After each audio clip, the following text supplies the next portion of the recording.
కాపులకి రిజర్వేషన్లు ఇవ్వనన్న వాళ్ళకి ఎట్లాగా వేస్తున్నారు అన్నటువంటి పాయింట్తో బిగిన్ చేసి తాజాగా కాపులకి ఏది కిర్లంపూడి సభలో కీలకమైన వ్యాఖ్యలు చేశారు పవన్ కళ్యాణ్. ఏది ప్రత్యేకించి ముద్రగడ పద్మనాభం ఊర్లోనే కాపులకు రిజర్వేషన్ ఇవ్వను పొండి అని జగన్ అన్నారు.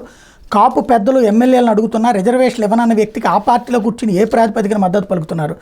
రిజర్వేషన్ ఇవ్వకపోవడం ఆయన విధానం అనుకుంటే రాష్ట్ర పరిధిలో ఉన్న 5% ఈబీసీ రిజర్వేషన్లు ఎందుకు తీసేశారు?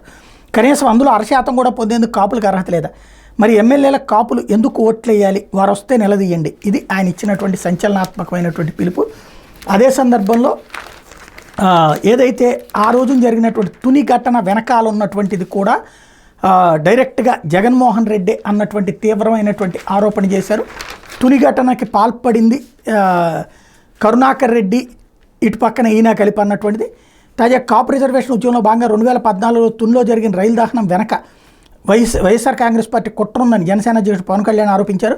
కాకినాడ ఎమ్మెల్యే ద్వారంపూడి చంద్రశేఖర్ రెడ్డి, తిరుపతి ఎమ్మెల్యే కరుణాకర్ రెడ్డి తదితర నాయకులంతా కూర్చుని రిజర్వేషన్లు రావని తెలిసినా కాపు యువతను ఎగదోశారని దుయ్యబట్టారు. తుని దగ్గర ఉన్న కొబ్బరి తోటల్లో కిరాయి మోకలను పెట్టి రైలు తగలబెట్టారని సంచలన వ్యాఖ్యలు చేశారు. తర్వాత ఆ కేసులో అమాయకులైన యువత నలిగిపోయారని ఆవేదన వ్యక్తం చేశారు. ఏ ఉద్యమమైనా త్రికరణ శుద్ధిగా చేయకపోతే అమాయకులు బలైపోతారనడానికి ఇదే నిదర్శనమన్నారు. మీకు అన్యాయం చేసిన ఈ నాయకులకు మళ్లీ ఓట్లేస్తారని ప్రశ్నించారు. కులాల మధ్య జగన్ చిచ్చు పెడుతున్నారని ప్రజలు గమనించాలని కోరారు.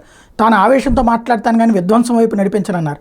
కాకినాడ జిల్లా జగ్గంపేట నియోజకవర్గం కిర్లంపూడి ప్రతిపాడు నియోజకవర్గం ఏలేశ్వరంలో ఆదివారం నిర్వహించిన వారాహి సభల్లో విజయబేరులో ఆయన ప్రసంగించారు. కిర్లంపూడిలోని పెద్దలు ముద్రగడ పద్మనాభాన్ని ఉద్దేశించి సినిమా నటులకు ఏం తెలుసు అని అన్నారు. ఆయన మీద సంపూర్ణ గౌరవం ఉంది. సినిమా నటులు మనుషులు కాదా?